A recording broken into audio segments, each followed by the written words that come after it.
प्रजा भी सुखी है, खजाने भी भरे हुए हैं, सेनाएं भी बलवान है, फिर भी मेरे हृदय में खालीपन है। संतान ना होने का दुख मुझे हर पल खाए जा रहा है। राज्य का भविष्य किसके हवाले करूं?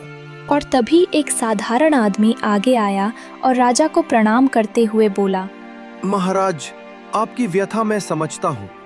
यदि अनुमति हो तो एक उपाय बता सकता हूँ। उपाय? क्या कोई उपाय है इस दुख का? चारों रानियां होते हुए भी संतान का सुख मुझे नहीं मिला। क्या तुम मेरे साथ मजाक करने आए हो? नहीं महाराज, मजाक नहीं।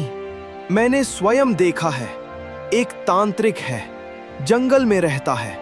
उसके मंत्र और साधना से कई बांझ स्त्रियां मां बन चुकी हैं। जादू, टोना, झाड़ फूक, इन पर मुझे विश्वास नहीं। ये सब ढोंग है। महाराज, विश्वास न भी हो तो क्या हानि है? यदि संतान पाने की थोड़ी भी संभावना हो तो इसे आजमाने में बुराई क्या है? हाँ, बात तो सही है। निराशा में डूबा मन हर सहारा ढूंढता है। ठीक है, मुझे ये बताओ कि वो तांत्रिक मुझे कहाँ मिलेगा? महाराज, ये तांत्रिक आपको अपने राज्य के घने जंगल के बीच में मिलेगा। इतना सुनने के कुछ ही देर बाद राजा अपने सैनिकों और मंत्री के साथ तांत्रिक के पास चल देता है। कुछ दूर जाने के बाद वह एक घने जंगल में पहुंच जाते हैं और उसे कुछ पेड़ों के बीच एक झोपड़ी दिखाई देती है। और तभी राजा घोड़े से उतरकर झोपड़ी में प्रवेश करता है। तांत्रिक ध्यान में बैठा है। प्रणाम तांत्रिक महाराज, मैं एक पीड़ित राजा हूँ। चारों रानियां हैं पर संतान नहीं। क्या इसका कोई उपाय है? राजन, तुम्हारी चारों रानियां संतान के योग्य नहीं है। पुत्र सुख तुम्हें 5वीं रानी से मिलेगा। 5वीं रानी? पर मेरी तो केवल 4 ही है। वापस लौटते समय तुम्हें वन में एक अनाथ बैगा कन्या मिलेगी। वही तुम्हारी 5वीं रानी बनेगी। क्या सचमुच वही मेरी संतान का भाग्य लेकर आएगी? हाँ राजन, वही कन्या तुम्हें एक पुत्र देगी।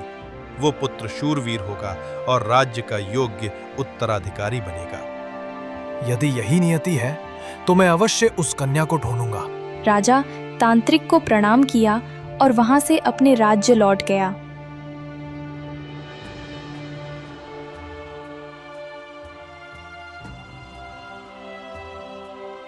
और राजा कुछ दूर चला ही था, तभी उसके कानों में किसी के रोने की आवाज सुनाई देती है। तभी राजा अपने सैनिकों को बोला, सैनिकों, सुनते हो? कहीं रोने की आवाज आ रही है। पता करो ये कौन रो रहा है। उसके बाद सिपाही इधर उधर खोजते हैं और अंत में एक पेड़ के नीचे बैठी युवती को देखते हैं। उसका चेहरा आंसुओं से भीगा है। सिपाही उसे राजा के सामने लाते हैं।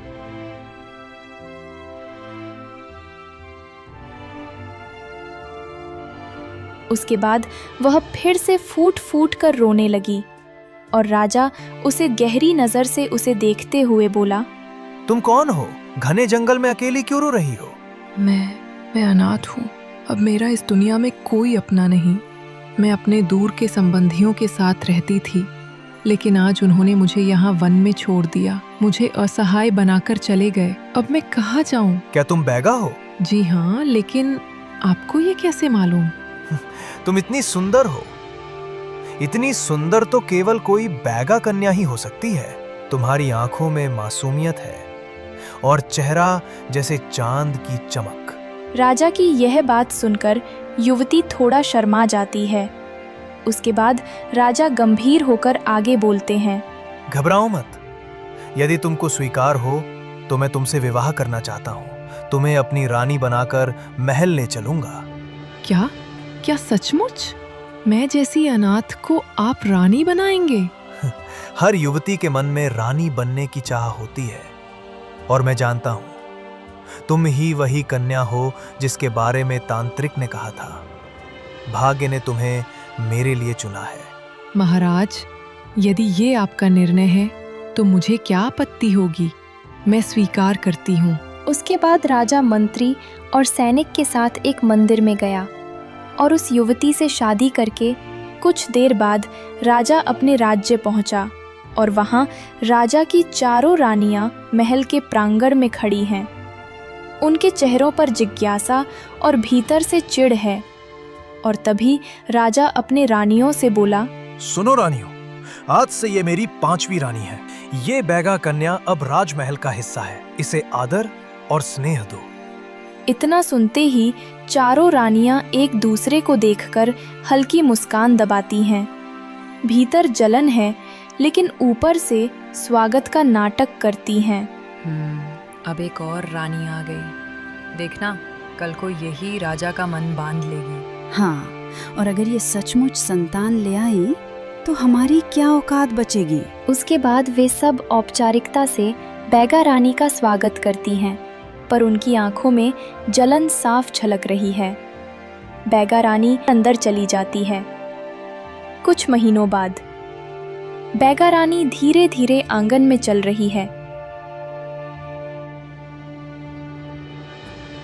चारों रानियां ऊपर बालकनी से उसे देख रही हैं और तभी पहली रानी बोली, देखा बहने, ये बैगा रानी अब राज्य की सबसे बड़ी ठहरेगी।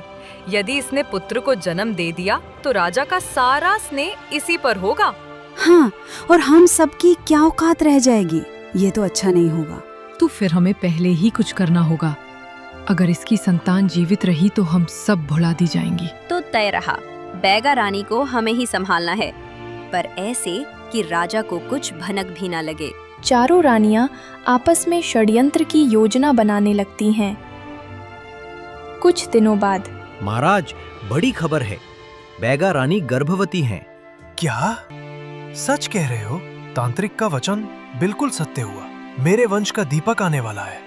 राजा आनंदित होकर सबको दान बांटने और तैयारियां करने का आदेश देते हैं। अगले दिन बैगा रानी प्रसव पीड़ा में है। चारों रानियां पास पास खड़ी हैं। पहली रानी आगे बढ़कर राजा से मिलने जाती है।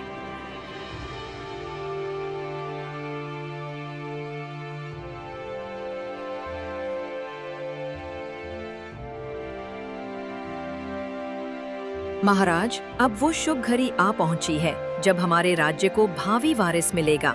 ऐसे अवसर पर परंपरा यही है कि राजा दीन दुखियों को दान दे।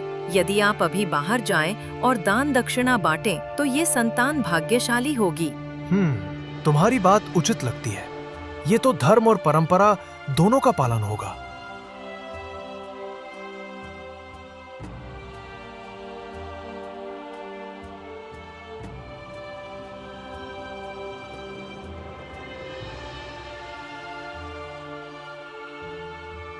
राजा सेवकों को साथ लेकर महल से बाहर दान बांटने के लिए चल गया और रानियों के चेहरे पर कपटी मुस्कान फैल जाती है।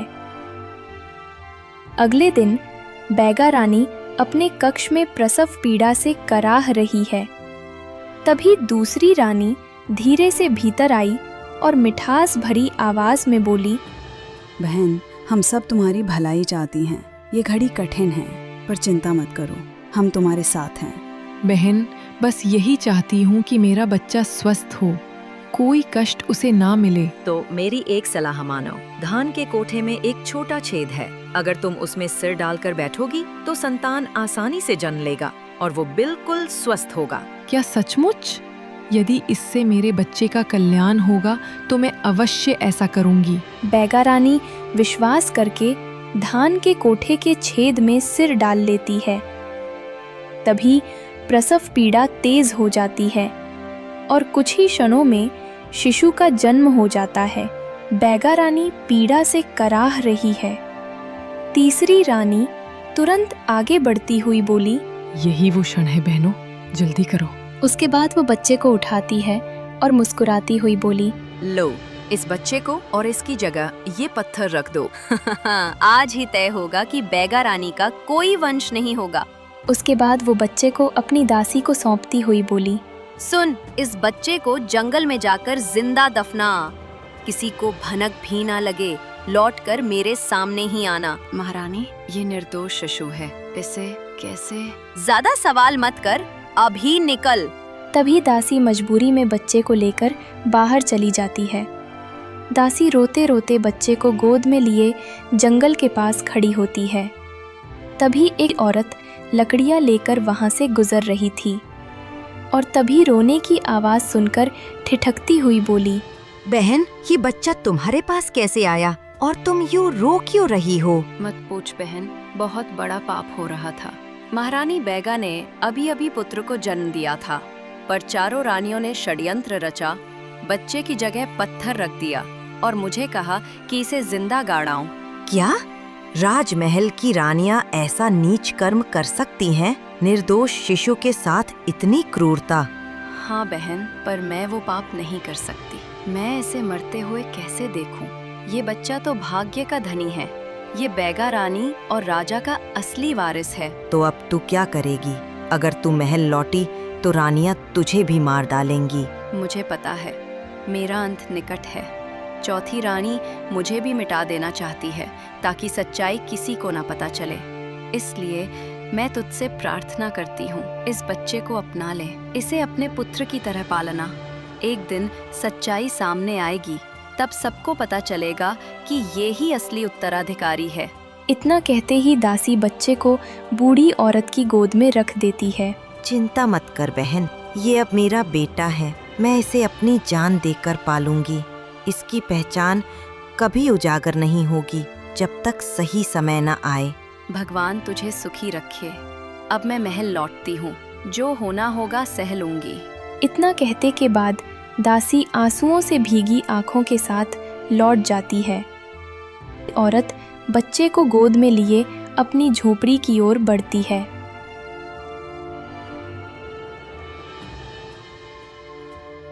हाय हाय बहन, तुझे तो पुत्र नहीं हुआ, तेरे गर्भ से तो पत्थर निकला है। हे भगवान, ये कैसी अपशकुन संतान। चारों रानियां रोने का नाटक करने लगती है।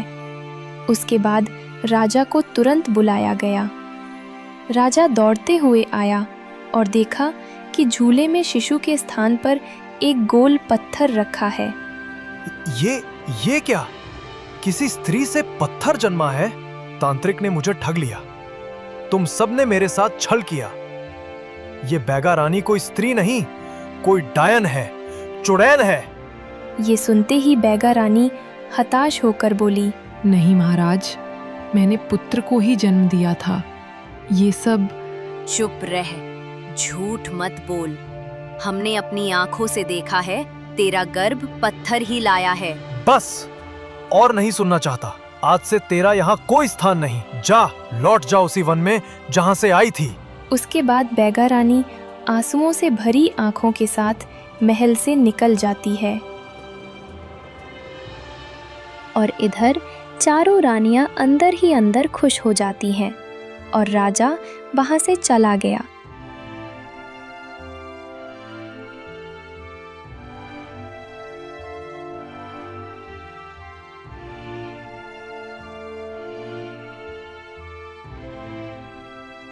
राजा के जाने के बाद चारों रानियां आपस में बैठी हैं। अब राजा के सामने सच्चाई कभी नहीं आएगी। पर एक समस्या है, प्रजा को क्या बताएंगे? यदि ये बात बाहर निकली कि बैगा रानी ने पत्थर को जन्म दिया, तो सब हंसेंगे, डरेंगे और राजा की बदनामी होगी। हाँ, यही तो सोच रहा हूँ। लोगों से क्या कहूँ? महाराज, हमें यही कहना चाहिए कि बैगा रानी प्रसव के समय मर गई और उसका बच्चा भी जीवित न बचा। ये बात सही लगती है, पर शव, अंतिम संस्कार कैसे होगा? महाराज, इसकी चिंता ना करें। मेरी एक दासी है, उसी का शव रख देंगे। बैगा रानी के नाम पर उसका अंतिम संस्कार करा देंगे। कोई संदेह भी नहीं करेगा। ठीक है, ऐसा ही हो।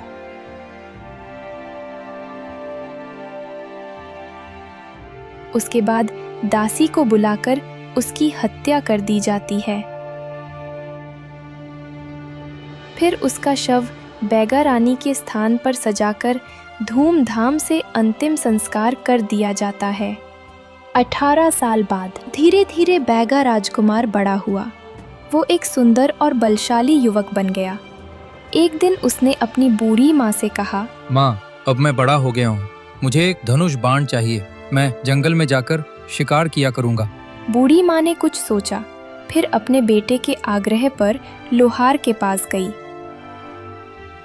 भाई लोहार, मेरे बेटे के लिए एक मजबूत धनुष बाण बना दो। ठीक है बहन, पर याद रहे मैं ऐसा धनुष बनाऊंगा जो किसी साधारण इंसान से न खिंचे।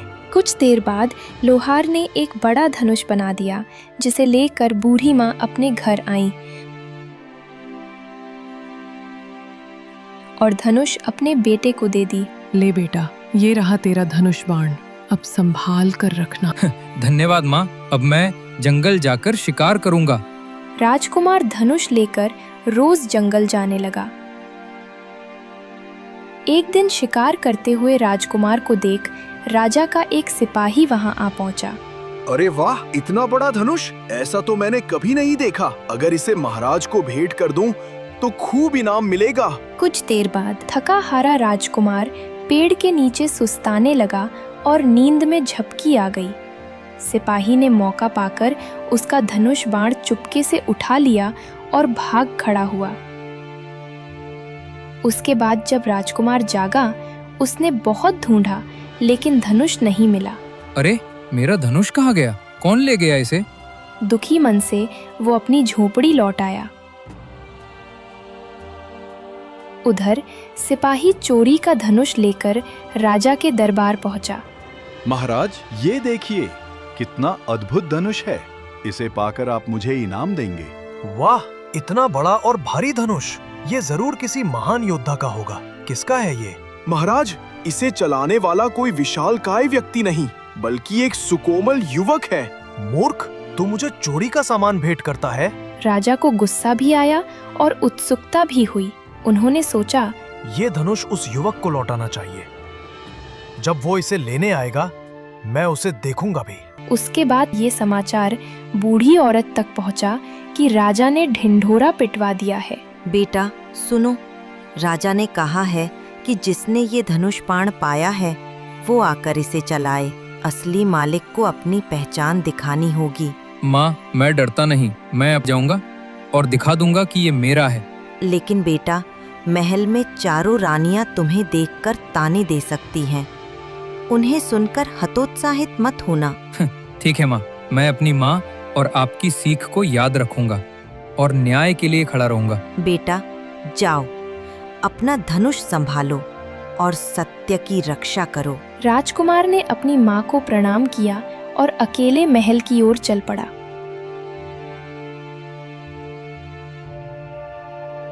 जब राजकुमार राजा के महल पहुंचा तो वो महल में बने एक झरने के पास आकर रुका। उसी समय महल की अटारी से चारों रानियां झांक रही थीं। देखो देखो, हमारे महल के पास ये कैसा अजीब युवक आया है। हाँ, मुझे भी ये बड़ा विचित्र लगता है। इसे तो राजा से कहकर किसी पिंजरे में बंद करवा देना चाहिए। नहीं नहीं, इसे तो वापस जंगल में भगा देना चाहिए।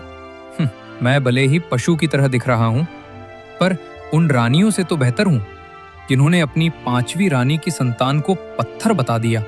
इतना कहकर राजकुमार महल के द्वार की ओर बढ़ गया और राजकुमार की ये बात सुनकर चारों रानियां सन्न रह गईं। हमने तो ये बात सबसे छिपाई थी, राजा जी ने भी किसी को नहीं बताया। हमने अपनी उस दासी को भी मरवा दिया जो ये भेद जानती थी। फिर ये युवक कैसे जान गया? हाँ, ये तो बड़े संकट का विषय है। हमें इस युवक की गतिविधियों पर पूरा ध्यान रखना होगा। उसके बाद चारों रानियों ने अपनी विश्वस्त दासी को राजकुमार के पीछे लगा दिया। कुछ देर बाद दासी वापस आकर, महाराजनिया, वो युवक धनुष बाण चलाने के लिए आ चुका है। बहुत अच्छा। चाहे वो धनुष चला पाए या ना पाए, लेकिन इस परीक्षा के बाद उसे मरवाना होगा। हमें सुनिश्चित करना है कि वो सच किसी को ना बताए। हाँ, 2 सिपाही उस स्थान पर भेज दो जहाँ वो धनुष बाण की परीक्षा देगा। जैसे ही बाण नीचे टिकाए, वे उसे मार डालें। इस बार हम अपने सामने उसे मरता हुआ देखेंगे। ठीक है, सब कुछ योजना के अनुसार होगा। युवक, धनुष पर बाण चढ़ाकर चलाओ। यदि तुम ऐसा कर सको तो हमें विश्वास हो जाएगा कि ये धनुष बाण तुम्हारा है। और विश्वास कर लो, हम तुम्हें धनुष बाण ही नहीं देंगे बल्कि ढेर सारा इनाम भी देंगे। महाराज, ये धनुष बाण मेरा ही है। मैं अभी इसे चलाकर ये सिद्ध कर दूंगा। लेकिन मुझे किसी इनाम की लालसा नहीं। यदि आप मुझे इनाम देना ही चाहें तो मुझे न्याय दीजिए। न्याय? ये कैसा इनाम मांग रहे हो युवक? पहले आप मेरा धनुष बाण चलाना देख लें, फिर मैं अपनी बात स्पष्ट कर दूंगा। राजकुमार ने बाण धनुष पर चढ़ाया, प्रत्यंचा खींची और तीर चलाया। बाण गर्जन ध्वनि करता हुआ आकाश की ओर उठा और बादलों को चीरता हुआ वापस आया, और वही बाण सीधे उन दोनों सिपाहियों के सिरों के पास से निकल गया जो उसे मारने के लिए छिपे हुए थे। ये कैसे संभव हुआ? हमने उसे मारे जाने का पूरा इंतजाम किया था। और ये युवक? राजा राजकुमार की वीरता और कौशल देखकर चकित हो गया। उसकी आंखों में विश्वास और न्याय की झलक दिखाई दे रही थी। बेटा, तुमने सच में अपनी योग्यता सिद्ध कर दी। अब जो भी मांगोगे उसे पूरा किया जाएगा। महाराज, मैं केवल अपनी माँ के लिए न्याय चाहता हूँ। न्याय अवश्य मिलेगा। मुझे बताओ, तुम्हारी माँ कहाँ है? मैं स्वयं उसे सम्मान देना चाहता हूँ जिसने तुम्हें जन्म दिया। महाराज, यही तो न्याय और अन्याय की बात है। मेरी माँ ने मुझे जन्म दिया, किंतु आपकी चारों रानियों ने आपसे कह दिया कि मेरी माँ ने एक पत्थर को जन्म दिया है। राजा ने चारों रानियों की ओर देखा। रानियां अब समझ गईं कि उनका झूठ अब छिपा नहीं रह सकता। तुम्हारी करतूतें उजागर हो चुकी हैं। अब तुम्हारा राज्य में कोई अधिकार नहीं रहेगा। राजा ने चारों रानियों का सिर मुंडवाकर उन्हें राज्य से बाहर निकाल दिया। राजा ने बैगा राजकुमार की मां को खोजने के लिए सिपाही भेजे। कुछ समय बाद सिपाही लौटकर आया और बोला, महाराज, बैगा रानी घने जंगल में झोपड़ी बनाकर रह रही है। उसे मेरे पास लाओ। अगले सिपाही बैगा रानी को महल ले आए। पुत्र, मैंने अपनी रानियों के बहकावे में आकर तुम्हारी माँ के साथ घोर अन्याय किया। ऐसे अन्यायी राजा को राजा बने रहने का कोई अधिकार नहीं है। आज से मैं तुम्हें राजा घोषित करता हूँ। ये राज सिंहासन तुम्हारा है। इस प्रकार बैगा राजकुमार ने न्यायपूर्वक राज्य संभाला। राजकुमार राजा और अपनी असली माँ के साथ खुशी खुशी रहने का निश्चय किया। राज्य में अब न्याय और धर्म का शासन हुआ। बैगा राजकुमार ने प्रजा के कल्याण और देश की सुरक्षा के लिए अपने वीरता और बुद्धिमानी का परिचय दिया।